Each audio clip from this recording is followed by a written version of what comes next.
নমস্কাৰ, মই ক্ষীৰোদ কুমাৰ শইকীয়া। আজি এই সৰু ভিডিঅ'টোত মই আপোনালোকলৈ এটা সৰু প্ৰশ্ন লৈ আহিছোঁ। প্ৰশ্নটো এনেধৰণৰ। সিদিনা মই ৰামায়ণখন পঢ়ি আছিলোঁ, অসমীয়া অনুদিত ৰামায়ণ। তাতে যিটো সেতু বন্ধনৰ বৰ্ণনা আছে, সেতু বন্ধা, ৰাম সেতু বন্ধা, সেই তাতে উল্লেখ আছে যে সেতুখনৰ দৈৰ্ঘ্য 100 যোজন আৰু যিটো প্ৰস্থ সেইটো 10 যোজন। এই তথ্যটো অসমীয়া অনুদিতখনত শুদ্ধকৈ আছেনে নাই তাকে চাবৰ বাবে মই ইণ্টাৰনেটত গৈ বাল্মীকি ৰামায়ণ য'ত বাল্মীকি ৰামায়ণ.net বুলি এটা ৱেবছাইট আছে, য'ত বাল্মীকি ৰামায়ণখন সংস্কৃতত লিখা আছে, তাৰ পৰা ইংৰাজীত তাৰ তৰ্জমা কৰি সংস্কৃত শ্লোকৰ তলে তলে দিয়া আছে। সেইখন আপোনালোকেও পঢ়িব পাৰে, চাব পাৰে। সেইখন চালোগৈ। তাতো একেই বৰ্ণনা যে সেতুখনৰ দৈৰ্ঘ্য 100 যোজন আৰু প্ৰস্থ হৈছে আপোনাৰ 10 যোজন। তাৰপিছত মই আকৌ ইণ্টাৰনেটতে চালোঁ, যোজন মানে কিলোমিটাৰ বা আজিৰ জোখত কিমান।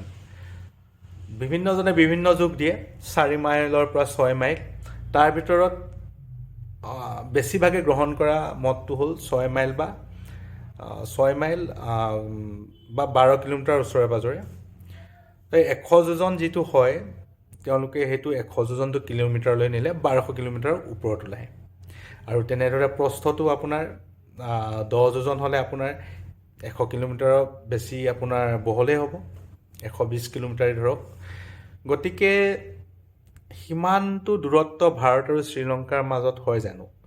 মই তাকো আকৌ পুনৰ চেক কৰিলোঁ, মানে বিচাৰিলোঁ, দেখিলোঁ যে ভাৰত আৰু শ্ৰীলংকাৰ য'ত ৰাম সেতু আছে বুলি আমি কওঁ বা য'ত ৰাম সেতু আছে বুলি আমি বিশ্বাস কৰোঁ, সেই পইণ্ট দুটাৰ, মানে সেই বিন্দু দুটাৰ যিটো দূৰত্বটো হৈছে সৰ্বাধিক 55 কিলোমিটাৰ।